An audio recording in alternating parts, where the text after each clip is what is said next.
The Last Leaf by O. Henry. Sue and Johnsy, two young artists, shared a small flat. The flat was on the third story of an old house. Johnsy fell very seriously ill in November. She had pneumonia.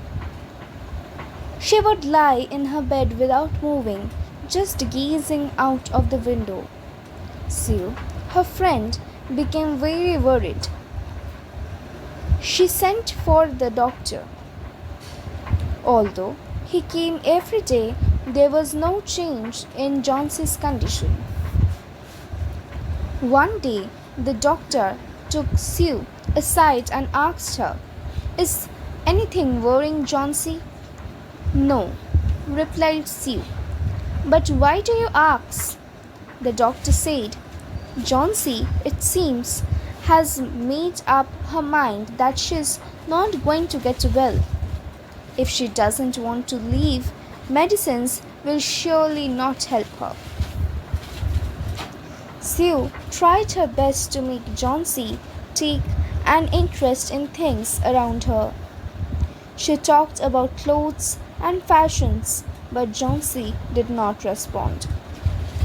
Johnsy continued to lie still on her bed. Sue brought her drawing board into Johnsy's room and started painting.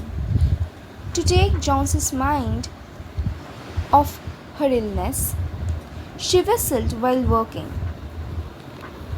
Suddenly, Sue heard Johnsy whisper something. She quickly rushed to the bed and heard Johnsy counting backwards. She was looking out of the window and was saying 12. After some time, she whispered 11, then 10, then 9, 8, 7. Sue anxiously looked out of the window. She saw an old ivy creeper climbing halfway up to the brick wall opposite of their window. In the strong wind outside, the creeper was shedding its leaves. "What is it, dear?" Sue asked. 6, whispered Johnsy. "They're falling faster now. 3 days ago, there were almost 100 leaves. There are only 5 left now. It is autumn," said Sue, "and the leaves will fall." "When the last leaf falls, I will die," said Johnsy with finality. "I have known this for the last 3 days." "Oh, that nonsense," replied Sue. "What have old ivy leaves to do with your getting well?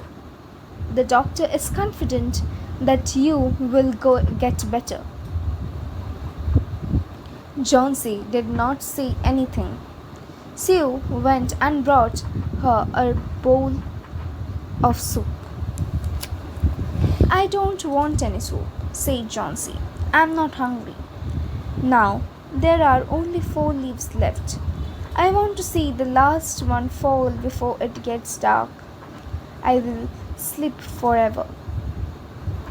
Sue sat on Johnsy's bed, kissed her, and said, "You are not going to die. I can't draw the curtain, for I need the light. I want to finish the painting and get some money for us. Please, my dear friend," she begged Johnsy, "promise not to look out of the window while I paint." "All right," said Johnsy. "Finish your painting soon, for I want to see the last leaf fall. I'm tired of waiting. I have to die, so let me go peacefully like one of those poor, tired leaves." "Try to sleep," said Sue. "I have to paint an old miner. I will call Behrman up to be my model." She rushed down. Behrman lived on the ground floor.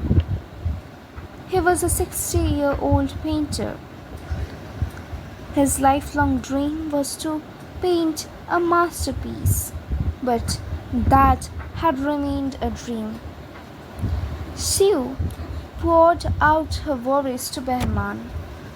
She told him how Johnsy was out. Her words to Behrman. She told him how Johnsy was convinced that she would die when the last leaf fell.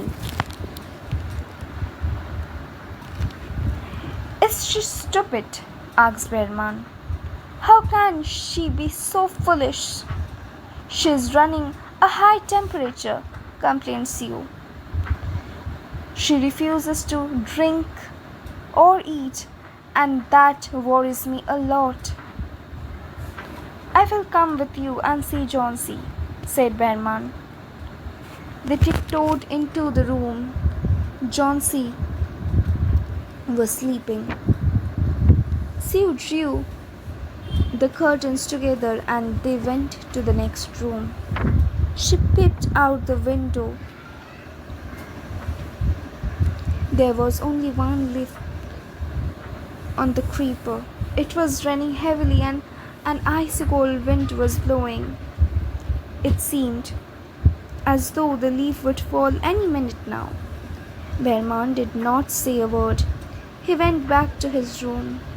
Johnsy woke up next morning.